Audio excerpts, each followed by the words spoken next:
Michael Burry, o grande investidor conhecido pelo filme Big Short, que eu sou fã, acabou de anunciar duas posições novas short no book dele, e uma delas já arrastou o mercado para baixo, e a gente vai falar sobre elas. Kevin aqui, pessoal.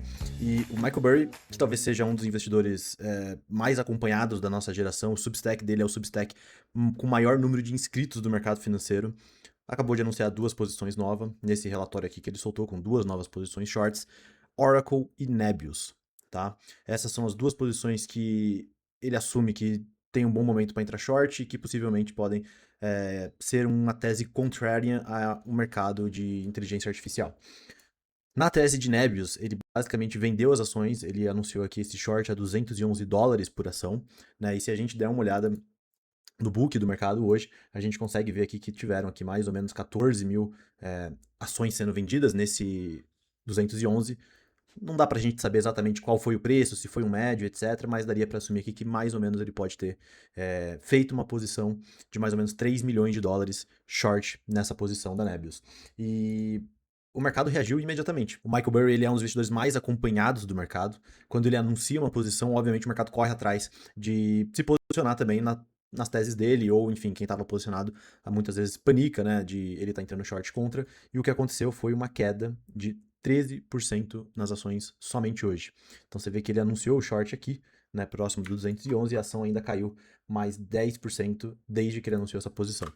Então, assim, foi uma queda bruta que o mercado bateu na ação depois dele anunciar essa posição short dele. E a gente vai debater um pouco sobre a tese dele de short em Nebius. Tem algumas coisas que eu quero ressaltar e que eu quero refutar aqui em relação à tese dele, porque Nebius é uma posição que eu gosto, eu tenho no portfólio e eu gosto bastante da tese.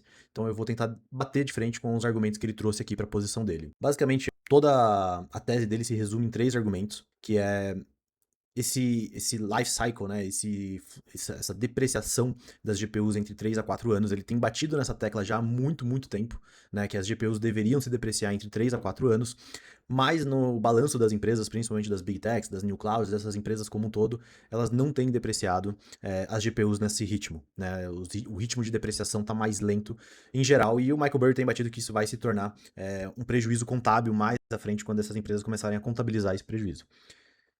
Esse é um ponto, tá? Que é um pouco complexo da gente, de fato, argumentar, porque se você, de fato, olhar o preço das GPUs, né? Olha só, isso daqui é todo o preço das GPUs ao longo desse ano. Você vê que elas só estão subindo, né? Isso é o quanto custa para você alugar o poder computacional de cada uma das GPUs, desde a A100, a H100, a H200 e a B200, que é a mais nova, né? A Blackwell. E você vê que o preço delas só tem subido, né? Então, a 100, ela começou aqui o ano mais próximo de $1,30, agora está mais entre $1,60, então o preço subiu aqui cerca de 20% ao longo do ano. A H100 também tem subido de preço, a H200 também tem subido de preço, e a B200, né, a Blackwell, teve aqui um pico em março, mas ainda assim está mais alta do que estava no início do ano. Então você vê que o valor para você alugar uma dessas GPUs ele tem subido ao longo do tempo. E esse é justamente o argumento de por que essas Big Techs não estão depreciando essas GPUs entre um ciclo de vida de 3 a 4 anos. Porque elas têm conseguido extrair valor dessas GPUs por mais tempo. Por quê? Porque o mercado está trabalhando com um gargalo nesse momento. Tem um gargalo muito grande em termos de inteligência artificial, em poder computacional, e quanto que a gente consegue oferecer para o mercado de poder computacional do quanto que as empresas estão demandando. Então, o que acontece é, em vez das GPUs antigas perderem valor, elas continuam ganhando valor ao longo do tempo porque o mercado tenta extrair o máximo dela. Se eu não consigo alugar uma Blackwell, porque o mercado está gargalado, tem muita gente tentando alugar, eu alugo uma H200. Se eu não consigo alugar uma H200 porque, de novo, está gargalado, eu vou para H100. Então o mercado ele tem constantemente tentado extrair o máximo de valor de cada uma dessas GPUs. E por isso que esse ciclo de 3, 4 anos que o Michael Burry está argumentando aqui, ele não existe mais nesse momento que o mercado está gargalado. Então, de fato, essa depreciação das GPUs ele é um problema, mas ele não está acontecendo. Essas GPUs estão ganhando valor ao longo do tempo. E é isso que tem jogado a favor das Big Techs, é isso que tem jogado a favor dessa depreciação mais lenta dessas empresas, e por isso que elas não estão anunciando isso nos balanços, porque de fato essas GPUs estão conseguindo extrair mais valor com o tempo. Então, assim, o primeiro argumento dele de depreciação de 3 a 4 anos é um pouco contraditório, porque ele está se baseando em um mundo de anos atrás, um mundo antes da inteligência artificial, que não é exatamente o que a gente está vivendo hoje. Hoje a gente está vivendo um mundo onde essa depreciação ela é mais lenta de fato. Então, esse primeiro argumento dele eu já acho meio fraco para shortear a ação. Segundo, o CAPEX dos data centers não está permitindo que as empresas consigam ter esse fluxo de caixa positivo, né? A gente vê que as Big Techs estão cada vez mais anunciando fluxos de caixa negativos para financiar todo esse CAPEX de infraestrutura com inteligência artificial. Esse é o outro argumento dele, tá? Dessa tese short, e também é um argumento que eu não concordo muito. Tá? Por quê? Porque esse fluxo de caixa está vindo negativo porque as empresas estão gastando dinheiro justamente para construir poder computacional para imprimir dinheiro no futuro. O grande moat que essas empresas enxergam para a inteligência artificial é o poder computacional. A empresa que tiver esse poder nas mãos é a empresa que vai. São as empresas, né, que vão estar muito na frente nesse mercado de inteligência artificial no futuro. Então, por isso que elas estão gastando muito dinheiro hoje, porque elas estão enxergando demanda para todo esse CAPEX que elas estão gastando. O fluxo de caixa hoje é negativo, porque você tem o gasto, mas no futuro, quando esse gasto diminui, quando esse CAPEX não se tornar mais necessário, quando você tiver esse equilíbrio maior entre oferta e demanda, essas empresas vão passar a imprimir dinheiro. Né? E esse é o grande ponto. Assim, eu não entendo por que o mercado bate tanto nessa tese, já que é isso que a gente viu com a AWS. A AWS foi isso a vida inteira. A AWS consumiu caixa, todo mundo batia nessa tese no Jeff Bezos falando que a AWS só dava prejuízo, que consumia caixa, que não gerava resultado. E o do Jeff Bezos tem até aquela frase famosa que ele falou: o dia que a AWS, né, começar a dar lucro é o dia que vocês podem ter certeza que o crescimento acabou. E é mais ou menos essa a visão das Big Techs nesse momento. Né? Assim, elas estão gastando porque a demanda é real, ela vai aumentar, e essas empresas enxergam que isso vai ser um baita gerador de caixa no futuro. Né? E essa demanda ela só vai crescer. Porque hoje a gente está no mundo de. A inteligência artificial está passando de uma fase de treinamento para uma fase de inferência. E isso é muito importante para entender por que a gente vai precisar de tanto poder computacional no futuro. Tá? Esse gráfico aqui é muito bom, eu já trouxe ele aqui em outros vídeos. Mas ele mostra justamente o quanto que o mercado consome hoje em termos de token e para onde ele está indo. É um crescimento de mais de 24 vezes de consumo de token ao longo dos próximos 4 anos. É muito grande. Isso aqui que tem algumas estimativas que acham que isso aqui é até um pouco pessimista, tá? Porque a inferência pode subir muito mais que isso. E por que isso acontece, né? Porque quando a gente fala de treinamento de AI, treinamento nada mais é do que um projeto, né? Você pega ali uma GPU e tenta usar dela para treinar o Fable 5, para treinar o GPT 5.6, para treinar todos esses modelos de inteligência artificial, deixarem eles mais inteligentes, mais eficientes. Só que isso é um projeto, né? E uma vez que você treina isso, você não precisa treinar de novo. A questão da inferência é que a inferência ela é toda vez que a gente consome inteligência artificial. Então, toda vez que você vai lá no prompt do GPT e coloca alguma coisa e ele te responde, isso é inferência. Isso é o GPT te respondendo, te consumindo os tokens para te dar a resposta que você precisa. E isso só tende a crescer ao longo dos próximos anos, com mais pessoas utilizando inteligência artificial, com os agentes de inteligência artificial entrando no mercado. E isso é algo recorrente, né? Isso não é um projeto, não é como o treinamento que você usou a GPU, treinou e pronto, acabou. Não, isso você vai usar constantemente todos os dias. E por isso que a inferência ela é algo que no futuro vai ser recorrente, vai ser muito maior conforme a adoção da inteligência artificial aumenta. Por isso, inclusive, que quanto mais barato ficar para utilizar a inteligência artificial, não é ruim, porque isso só vai fazer com que mais pessoas utilizem e o número de tokens necessário também cresça. A gente viu o exemplo do Química 3, que foi lançado, é um dos modelos mais baratos, e ao mesmo tempo eles tiveram que fechar os cadastros deles porque eles não estavam dando conta da demanda que estava tendo por conta da inferência, por conta da quantidade de tokens que eles estavam consumindo. Então, isso aqui só tende a crescer. Para vocês terem ideia, olha só, né? Os agentes de IA são um grande responsável por esse aumento de inferência no longo do tempo. Por quê? Um agente conversa com o outro e eles consomem 24 por 7 tokens. Eles ficam o tempo todo consumindo tokens. Então, hoje a gente tem um mundo onde tem o quê? 250, 300 mil, menos de 1 milhão de pessoas aqui que de fato usam agentes no mundo inteiro de forma eficiente. Imagine quanto isso começar a crescer para a população como um todo, quando as pessoas em geral, o varejo começar a usar agentes. Né, esse consumo ele vai de fato explodir. Por que o preço desses tokens eles podem até baratear, mas eles não vão cair no curto prazo, né? E isso é interessante de entender porque o mercado também assume, né, que o preço desse token ele é o custo que você tem para gerar essa GPU, para criar construir esse data center e isso que gera o custo, né, desse token no futuro. Mas não é isso, né? Uma analogia boa, imagina o seguinte: imagina que você comprou um caminhão, né? E você imagina que o preço desse caminhão nada mais vai ser do que o custo de fabricar ele, né, mais o lucro que a montadora vai botar ali junto. Então, esse seria o preço ideal do caminhão. Só que imagina que a gente está num mundo onde o caminhão está em falta, porque está todo mundo comprando caminhão, porque as pessoas estão conseguindo extrair cada vez mais valor desse caminhão. E você tem uma lojinha e você consegue, através desse caminhão, gerar 2, 3 milhões de dólares em receita nesse caminhão no ano. Só que tem um player mais eficiente do que você, que consegue gerar 1 bilhão de dólares desse caminhão no ano. E o caminhão tá em falta. Não tem caminhão para todo mundo. Então o que acontece? Esse cara que consegue extrair muito mais valor, muito mais receita desse caminhão, ele vai estar disposto a pagar muito mais do que o custo do caminhão. Ele vai estar disposto a pagar, se ele consegue extrair $1 bilhão de receita, ele pode pagar 500, 600 milhões de dólares e ainda assim ter um lucro absurdo em cima desse caminhão. Então, para você que gera um lucro pequeno, você não vai ter mercado, você não vai conseguir comprar caminhões. Então é mais ou menos isso que acontece com a inteligência artificial hoje. Tem empresas que não são tão eficientes, não conseguem extrair tanto valor. Imagina uma empresa que usa IA para automatizar os e-mails. Outra empresa usa IA para ajudar na fabricação de remédios, na logística, utiliza tudo isso para gerar bilhões e bilhões de receita. Você que está usando só para automatizar e-mails não vai ter poder computacional suficiente para você, porque o cara que gera bilhões através da IA vai poder pagar muito mais por esses tokens, já que o mercado está gargalado e não tem token para todo mundo. Então é por isso que o preço desse token continua explodindo e é aí que a Nebius ganha muito dinheiro, porque eles vendem esse token, eles vendem poder computacional, eles vendem isso através dos data centers que eles estão produzindo. Então o preço do produto deles só tende a crescer nos próximos anos. E é por isso que, por mais que eles estejam investindo uma quantidade gigante de CAPEX hoje, o fluxo de caixa disso no futuro tende a ser gigantesco também. O retorno disso vai ser enorme.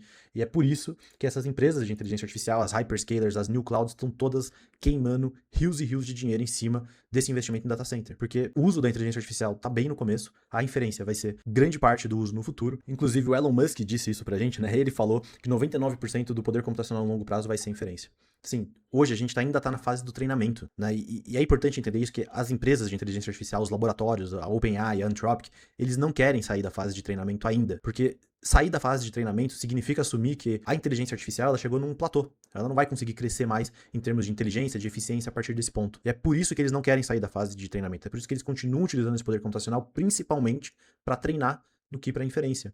Né? Eles não querem trocar essa fase nesse momento até atingir a AGI, que é a inteligência artificial geral. É por isso que a gente ainda não está nem perto de realmente o real consumo de tokens que a gente vai ter no futuro com inteligência artificial com data centers. É por isso que a gente ainda está muito longe de supercapacidade ou qualquer um desses receios que o mercado tem.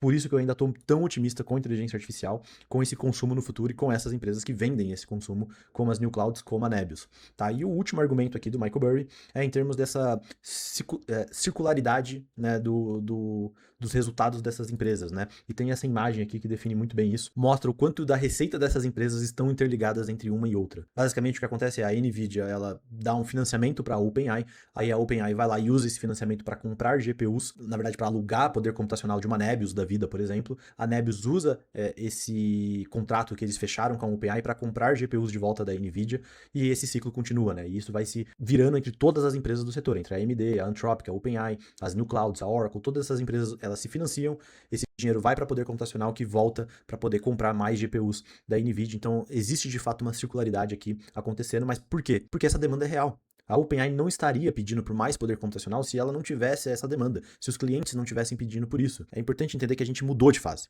Tá? A gente saiu da fase especulativa da inteligência artificial. Hoje ela é real. Há um ano atrás, a Anthropic, né, ela anunciou que eles não iam fazer um CAPEX tão pesado quanto a OpenAI, porque o Dario, né, falou que ele não queria colocar a empresa no risco de quebrar. Ele falou, a gente não quer contratar mais CAPEX do que a gente talvez precise no futuro, porque isso pode levar a gente a quebrar no futuro. Né? E eles não assumiram tanto CAPEX quanto a OpenAI estava assumindo no ano passado. Hoje, a gente vê que isso se tornou uma vantagem para a OpenAI, porque eles têm muito mais poder computacional contratado, e agora a gente está vendo essa demanda acontecer. Agora a gente está vendo essa demanda de fato ser real. E agora a gente está vendo que não tem poder computacional suficiente. E a gente ainda nem entrou de fato na fase agêntica de inteligência artificial, na fase de inferência, onde esse consumo ainda vai explodir. Então é por isso que esse argumento do Burry de que existe uma circularidade também dentro do mercado, né, nessas empresas de inteligência artificial, ele de fato é verdade, mas isso acontece em praticamente todos os mercados, todas as indústrias, e ele só tá acontecendo porque a demanda é real, porque a demanda de fato existe. Então, esses são os argumentos do Michael Burry, assim, eu discordo bastante dessas teses dele, tá? Eu acho que a Nebius é uma baita empresa, eu acho que vai ser uma empresa muito grande no futuro, tem potencial para, ela vai reportar resultados na semana que vem, a gente vai ver provavelmente um crescimento bizarro de resultado na empresa, e fora tudo isso, a Nebius ela é o melhor player do setor. O Michael Burry também tem essa mania, né, de querer sempre vender o melhor player do setor. Ele tá sempre vendido em Nvidia, Palantir, agora Nebius. Assim, se ele de fato... A aposta dele é que IA é fake. Pronto. Né? Ele acha que essa demanda não é real ou que ela não vai acontecer da forma como o mercado tá projetando. Se essa é a tese dele, né, por que vender o melhor player do setor? Por que ele não vende uma mineradora de Bitcoin que está se transformando em data center? Tem uma série de mineradoras de Bitcoin aí no mercado que estão praticamente quebradas, tentando virar data center de inteligência artificial, tentando mudar o business deles para poder salvar, né, o mercado com o data center. E essas empresas vão quebrar se IA for fake. Então o equity vai valer zero. Ele poderia estar vendendo essas empresas, mas não, ele prefere vender a Nebius, que é o melhor player do setor, tem o melhor time por trás, tem a melhor execução, tem é talvez a única new cloud aqui que tem o tamanho e escala de uma hyperscaler, né, e vale uma fração das hyperscalers hoje na bolsa, assim, e fora que eles têm 50 bilhões de dólares já de backlog contratado. Né, em contratos de take or pay, o que significa que eles vão receber esses 50 bilhões de dólares, o mercado precisando dessa demanda por tokens ou não, ao longo dos próximos anos. Então, assim, ele tá vendendo um player que é muito bom, é muito sólido, e que mesmo que tudo isso seja fake, não vai ser o grande perdedor de tudo isso. Obviamente fez preço, né? A gente viu que o preço da ação colapsou, né, na venda do Michael Burry, mas de novo, né, eu acho que isso é uma mega oportunidade de compra, porque é natural, né? É esperado que o preço da ação vá despencar com o Michael Burry anunciando um short, porque ele é famoso, porque o Substack dele é o Substack com o maior número de inscritos do mercado financeiro no mundo, né? Hoje é ele que tem esse Substack mais forte no mundo em termos de assinatura. Então é natural que isso aconteça, que o preço da ação caia, que as pessoas acompanhem o short dele, ou quem estava comprado, né, fique na dúvida, mas eu acho que isso vai se provar uma grande tese no futuro, e que é só o começo, porque inteligência artificial já deixou de ser algo especulativo, e já a demanda já é real, e a gente tá conseguindo ver isso no dia a dia, tá? Então é isso sobre esse vídeo, é um vídeo mais curto mesmo, só para falar sobre esse trade do Michael Burry, sobre esse short, explicar o porquê que eu ainda tô muito otimista com a Nebius, tá? E eu acho que a gente ainda vai ver, provavelmente, essa ação bater topo histórico, talvez ainda esse ano, por conta dos resultados que ela vai apresentar, que vão ser muito fortes, começando na semana que vem. Se você gostou desse conteúdo, então considere se inscrever no canal, deixa o seu like no vídeo. Se você quiser aprender a operar mais o mercado americano, a gente tem uma live aqui no canal todos os dias, das 10 da manhã ao meio-dia e meia, onde a gente opera o mercado americano ao vivo todos os dias. A gente fala sobre os últimos acontecimentos, as últimas notícias. Fica o convite para você participar da nossa live diária também. E se você quiser um acompanhamento mais 24/7, onde a gente está mandando notícias, mandando informações de mercado, a gente também tem o nosso grupo fechado dentro do WhatsApp, que é de graça para você entrar. Basta você ir no link aqui na descrição do vídeo, vai lá no site, preenche o formulário, você recebe o link automaticamente para entrar no nosso grupo e começar a ouvir as nossas teses. A gente fala de mercado, tem uma comunidade engajada, a gente tá trocando ideia todos os dias, tá bem legal, e a gente manda informações de mercado, notícias, tudo em tempo real ali para vocês, então também fica o convite para vocês entrarem no grupo. Certo? Por hoje é isso, valeu e até mais!